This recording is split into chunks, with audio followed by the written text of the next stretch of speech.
Bonjour Nathalie, aujourd'hui pour reprendre quelques-unes des questions que certains d'entre vous m'ont fait parvenir et pour en faire profiter le collectif comme on en a l'habitude maintenant d'une certaine façon.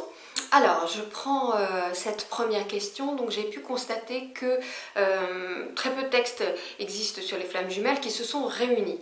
Et donc la personne me demande si j'ai eu contact avec ces personnes qui ont réussi à fusionner et comment il se fait que si peu de personnes témoignent. Alors j'ai envie de dire que d'abord très peu de personnes de flammes jumelles parviennent à être ensemble, à être réunies, à être en couple, à être réunis de manière harmonieuse et pacifiée. Ça, c'est déjà un premier point. Quant à la fusion que la personne évoque, bon, c'est autre chose car on peut être ensemble sans que la fusion soit pour autant terminée. Elle peut être seulement entamée, c'est un peu technique, donc je passe sur cet aspect-là aujourd'hui pour me concentrer plutôt sur cet aspect de la réunion qui est évoqué dans la question. Cette relation, il faut bien comprendre que cette relation, notamment dans le quotidien, elle reste confrontante. Parce que dès qu'il y a un désalignement, dès qu'il y a quelque chose qui n'est pas tout à fait juste, en fait, notre autre, le repère et nous le renvoie.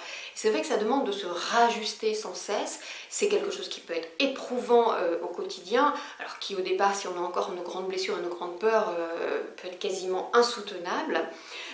Et c'est vrai que c'est un chemin d'évolution absolument constant, permanent. Il y a besoin d'une très grande conscience, je dirais ensemble, simultanée, pour que cela fonctionne dans un quotidien plein et entier, en vérité. D'ailleurs, j'ai du coup une vision de ce que peut être un couple assez différent que du couple standard en raison de la nature de ce lien. Quant à s'exprimer, parce qu'effectivement la personne demande comment il se fait que si peu de personnes témoignent, alors d'abord parce qu'elles sont peu nombreuses, et c'est vrai que quant à s'exprimer, c'est parfois difficile de s'exposer, soit pour l'un, soit pour les deux en vérité. Il y a plein de paramètres, on n'est pas forcément dans une envie d'expression, peut-être que la contribution, elle ne passe d'ailleurs pas par ça. Et puis, soyons francs, les flammes jumelles sont des cibles privilégiées par la lumière qu'elles engendrent et aussi par leurs failles encore restantes. Elles sont la cible privilégiée de réactions ombrageuses. Soyons assez clairs avec ça. Et enfin, pour terminer sur cette question, certaines, pourtant flammes jumelles, s'ignorent. Il y a des personnes qui sont en couple, qui sont flammes jumelles et qui s'ignorent parce que peut-être que leur défi a été simplement, je mets simplement entre guillemets, une distance géographique, une différence culturelle, une différence d'âge fortement marquée et qu'elles ont réussi à transcender ce défi-là, que leur foi réciproque vraiment leur a permis de dépasser ça. Alors elles sont ensemble, alors elles sont flammes jumelles, elles ne le savent pas forcément, simplement quand on les croise, nous le ressentons, nous pouvons le voir si on est un peu sensible parce qu'évidemment il y a un rayonnement particulier. Mais ce cas-là existe aussi. Donc voilà pour cette première question. La deuxième question. Alors, j'ai fait tout le chemin d'évolution, j'ai beaucoup travaillé sur moi, ma flamme jumelle m'a demandé de faire ce chemin d'amour et au final, rien du tout. Oui, il y a beaucoup de colère exprimée par ailleurs, d'accord. Donc, si je reformule, vous avez fait le chemin qu'attendait votre flamme jumelle, qu'il vous a demandé d'une certaine façon. Vous l'avez donc fait pour lui et non pour vous, c'est bien ça. Et vous attendiez un retour qui au final n'est pas venu, ou en tout cas n'a pas pris la forme que celle que vous aviez peut-être projetée, c'est bien cela. Voyez ce qui se révèle dans ma reformulation. Il y a de la colère dans ce que vous exprimez par ailleurs, et elle vient du fait que ce chemin, il a été fait pour l'autre, alors que ce chemin, je le rappelle, c'est un chemin de retour vers soi et pour soi. C'est vraiment ça qu'il est important d'acter profondément en soi. Donc il y avait un retour aussi qui était attendu. Au final, vous n'avez rien récolté. Donc ça veut dire qu'il y avait une récompense, imaginez, un bon point pour tout le travail effectué, puisque vous dites que vous avez fait tout le chemin, tout le travail. Est-ce de l'amour inconditionnel, au sens de l'amour vrai, alors qu'il y a attente, même si elle est inconsciente, et en tout cas là, elle semble se manifester, est-ce de l'amour inconditionnel alors que l'intention inconsciente était basée sur l'autre, que ce chemin d'évolution a été basé finalement sur la volonté de l'autre, sur l'espérance qu'en le faisant, effectivement, quelque chose allait se passer. Est-ce que c'est de l'amour inconditionnel quand cette intention, elle est basée sur ce que veut, sur ce qu'imagine votre personnage, hein? Est-ce de l'amour inconditionnel alors que l'amour de soi, qui est vraiment le socle absolu de toute démarche d'évolution et de ce chemin de flamme jumelle, n'a pas été pris en compte, semble-t-il. Vous savez, on peut raconter tout ce qu'on veut à son autre. Si dans la vibration, vous émettez autre chose que ce que vous dites, c'est cela que votre flamme jumelle va ressentir.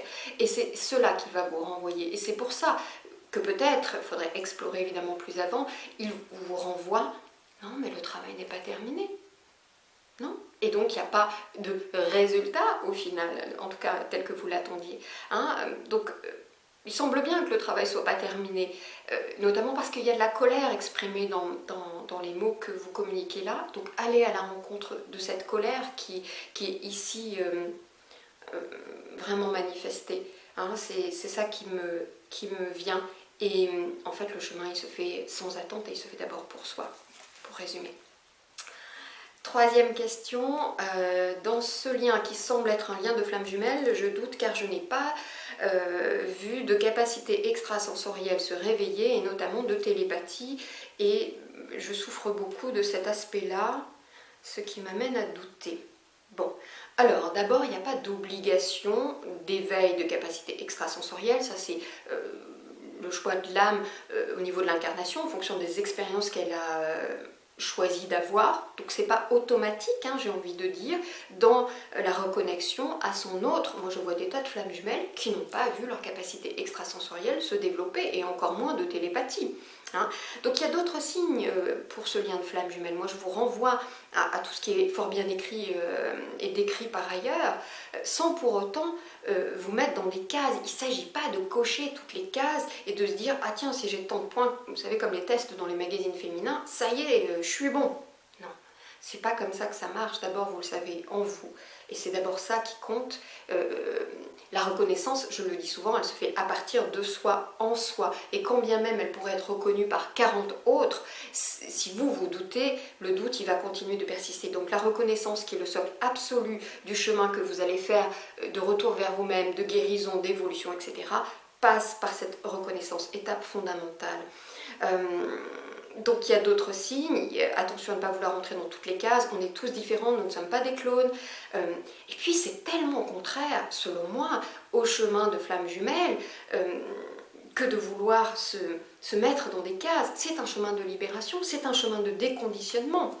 Moi, ce qui me vient là, c'est qu'est-ce qui fait que vous souhaitez si ardemment vivre, ressentir des capacités extrasensorielles, vivre de la télépathie ou ressentir votre autre. J'aime autant vous dire, pour vivre en Dolby Stereo, que c'est pas toujours un cadeau, et ça en est même rarement.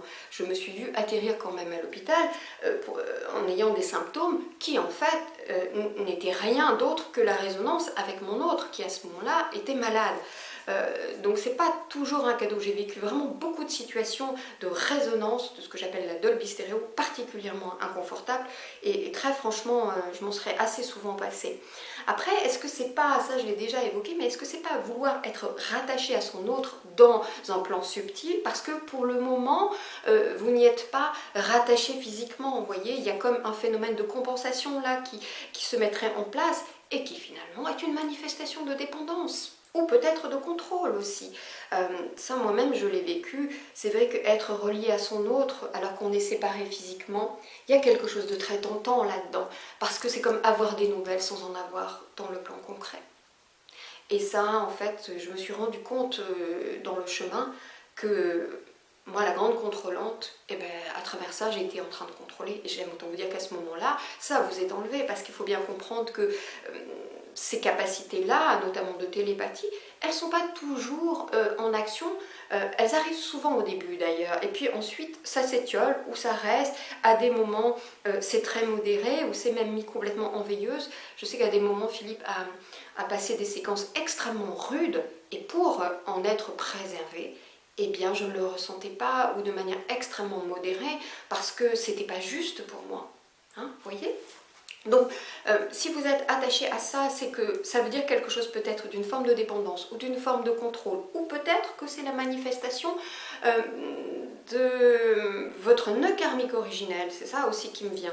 Hein, je vous renvoie à ces vidéos très spécifiques sur le nœud karmique originel, dont je redis que ça n'est pas une mémoire terrestre. Je sais que maintenant cette appellation, enfin cette notion a été beaucoup reprise, et qu'on l'assimile à une mémoire terrestre, et qu'on travaille sur ça alors que ce sont des mémoires secondaires. Non, le nœud karmique originel est un nœud originel.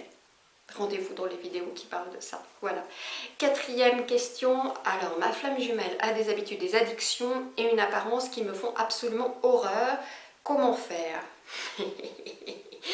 Bon, et bien déjà, allez voir ce qui est touché en vous. D'abord.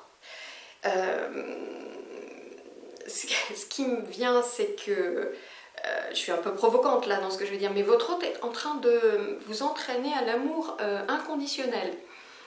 C'est-à-dire qu'il est en train de vous amener au-delà de vos limites et de vos propres conditionnements. Hein, c'est peut-être ça votre grand défi du coup dans cette relation, si ça vous fait tant horreur. Donc allez voir ce qui est touché en vous, effectivement.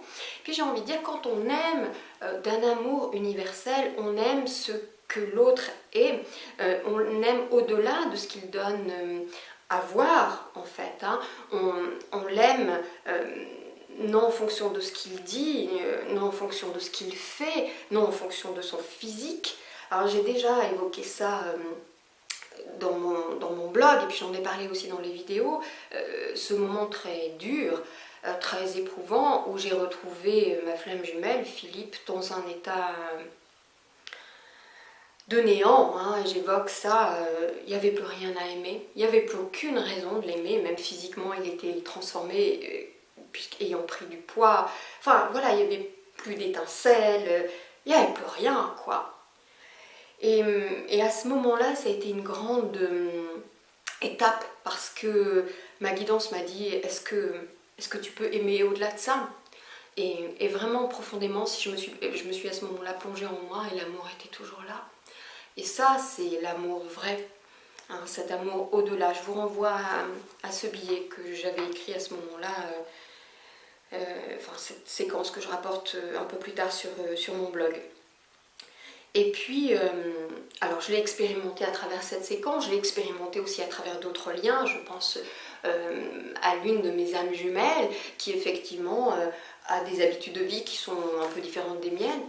L'amour est tellement là que c'est ok, que c'est fluide, que la tolérance, enfin c'est même pas de la tolérance, c'est que l'accueil est fait de fait, quoi. Hein, vous voyez, je pense à mon âme jumelle, et puis je pense aussi à un autre lien dont je reviendrai vous parler, où là l'expérience a été encore plus forte, qui est mon compagnon cosmique, parce que là j'ai vraiment eu la chance d'avoir absolument tous les liens, enfin peut-être en existe-t-il encore d'autres que je vais expérimenter, je ne sais pas ce que je ne sais pas, mais donc j'ai eu effectivement lien karmique, âme sœur, flamme jumelle, âme jumelle, compagnon cosmique, qui est assez proche de la flamme jumelle et en même temps très différent, et il y a très peu de cas, mais franchement, aimer cet homme, je rejoins un petit peu le constat de la personne, non pas que ça me faisait horreur, mais c'est tellement loin de ce que mon personnage pouvait aimer, et en même temps, l'amour universel était la porte par laquelle ça a été possible, au-delà du physique, au-delà voilà, de ces centres d'intérêt, au-delà de tout, l'amour était profondément là. Hein. Donc c'est ça l'amour vrai, c'est être capable d'aimer au-delà, véritablement, et de se relier à ce que l'autre est intrinsèquement, en fait. Hein. Donc peut-être c'est votre défi principal si ça vous fait tellement horreur. Hein. Donc c'est à travailler en vérité. Ne restez pas dans ce rejet-là. Enfin, dernière question, la 5e. La réunion est pour moi une obsession, je n'arrive pas à m'en défaire, et donc voilà. Eh bien, c'est le moyen le plus sûr de ne pas y arriver, j'ai envie de vont répondre. La réunion ne se veut pas avec l'ego. C'est pas le résultat non plus d'une obsession du mental. C'est d'abord un choix d'âme, de vos âmes avant votre incarnation. Évidemment, vous avez tout oublié. Alors, donc ça a déjà été choisi. Ensuite et surtout, c'est un chemin de foi. Qu'est-ce qu'un chemin de foi? Qui n'est pas obstination, ça n'est pas obstination, ça n'est justement pas vouloir. C'est plutôt une certitude sereine, une évidence profonde, immuable, inaltérable et paisible. Hein, vous voyez, c'est en fait un chemin de lâcher prise, et le lâcher prise, il passe par la guérison. Le lâcher prise, je le dis dans ma vidéo sur qu'est-ce que le chemin de guérison, le lâcher prise est la conséquence de la guérison. Qu'est-ce que c'est que ne pas pouvoir lâcher prise? C'est vouloir contrôler. Qu'est-ce que c'est que vouloir contrôler? C'est vouloir se sentir sécurisé. Qu'est-ce que c'est que vouloir se sentir sécurisé? Eh bien, c'est quand on a peur.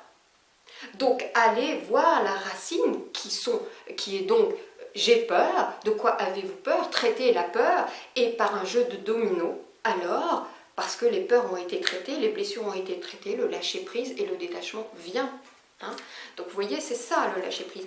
Et vraiment, le chemin de foi, ça compte vraiment. Et je le redis, ça n'est pas obstination. Donc, si vous faites de votre réunion à votre autre une obsession, c'est effectivement, je le dis de manière un peu provocante, entendez-le de manière aussi bienveillante, c'est le meilleur moyen de ne pas y arriver. Hein, vous voyez, donc allez voir ce qui vous fait vous crisper autant. Hein, vous voyez, être dans ce mouvement très fort de crispation. Je sais que ça n'est pas simple, c'est même tout un chemin. En vérité, certainement que votre grand apprentissage dans votre incarnation est justement la confiance, la foi et le lâcher-prise. Voilà ce qui me vient. Donc on a fait le tour de ces 5 questions. Je vous retrouve très bientôt dans une autre vidéo.